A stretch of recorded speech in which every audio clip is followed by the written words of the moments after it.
Naku, parang ano ba ito? Sabihin natin naiirita na, napipiko na dahil nga sa paulit-ulit na issue tungkol po sa usapin na pinagdadrag test si Pangulong Marcos Jr.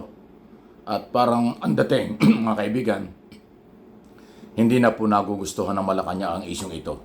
Ating pong pakinggan ito sinasabi ni Communication Undersecretary Castro, Claire Castro, sa harap po ng pagtatanong ng isang medyang nangungulit dito. Alam naman natin, medyo controversial din itong medyang ito na nagtatanong tungkol dito. Kaya atin pong pakinggan at halata po natin at mahalataan nyo na hindi gaanong, ano tawag dito, kontento or hindi maganda para sa kanila itong isyong ito. Pakinggan po natin.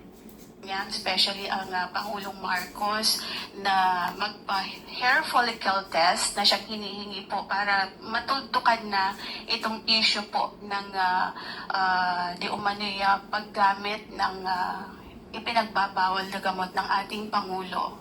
Sino po ba ang humihingi? Ano? Marami po sa ating mga kababayan ang sa social media na nagre-react dito po sa ipinapalabas na video na ito. Actually, parang na-die down na po ito before dahil nga sasabi nga na Malacanang it's a fake. Pero biglang nabuhay after po nung ginagawang investigasyon mismo ng Kongreso, ng Kamara. Kaya po muling lumabas itong video na ito. And sabi nga po nung vlogger na si Miss Pebbles Conanan ay si Attorney Harry Roque, yung mastermind po nitong video. Pero inamin naman ni Miss Maharlika, yung another vlogger, na parang siya yung nagbigay lang kay Attorney Roque.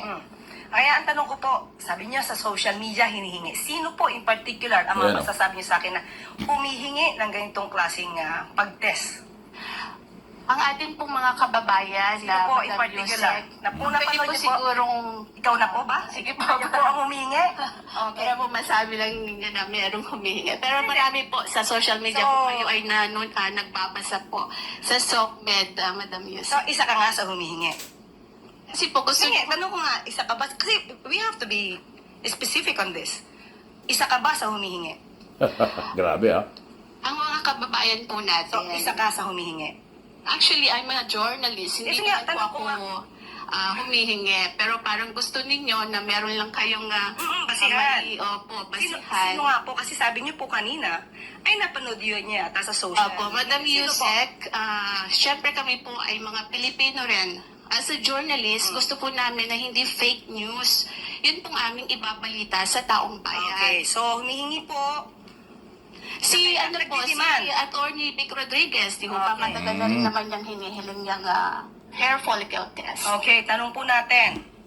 Ano po ba ang basihan para sa paghingi at i-demand sa Pangulo ang isang hair follicle test?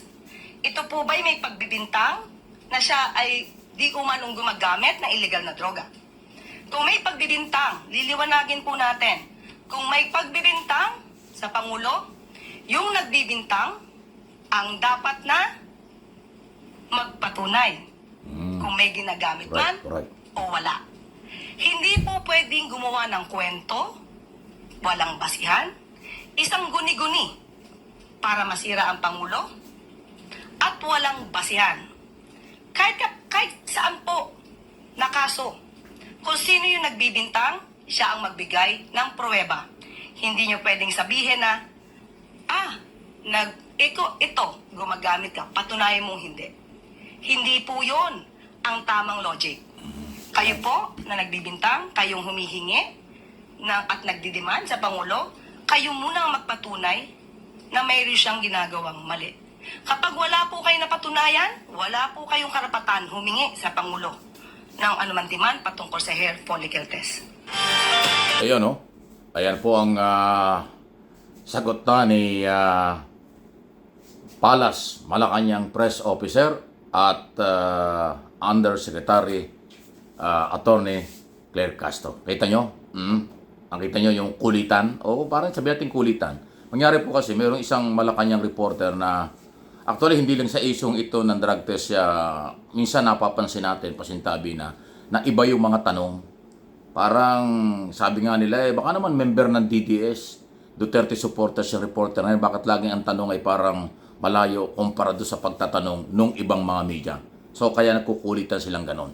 Okay? Pero hindi ko na papangalanan, kilala ko rin yung media yan, ayun yung kanilang style ng pagtatanong at kanilang gustong malaman. So, ang tama naman yun, sinasabi ni Jose Castro.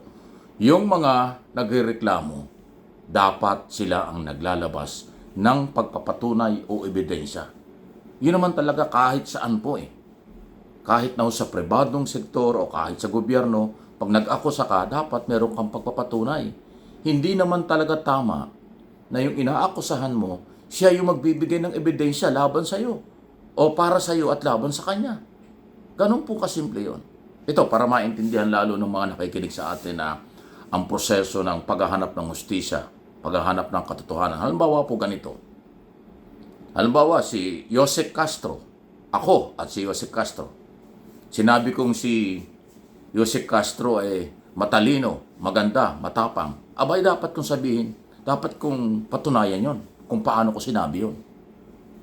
Hindi po kinakailangan sa kanya kukuhanin or siya ang maglabas doon sa sinasabi kong siya ay maganda, matalino at matapang.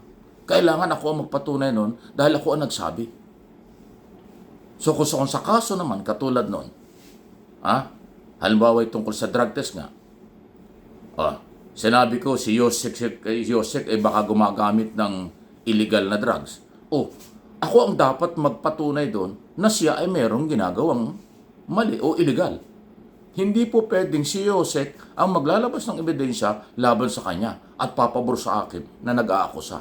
Ganon din po kay Pangulong Marcos. Napakalinaw Mahirap kasi sabihin, mamamayan ang complainant, mamamayan ang nagsasabi. Hindi po ganon. Sa korte specific, sino ang complainant, sino ang inaakusahan mo. Ganon po sa paglilitis sa husgado. Kahit saan. Parang sa pagpapile ka ng kaso sa NBI o sa polis, nagreklamo ka, sino ka? Tatanungin ka kung sino ka.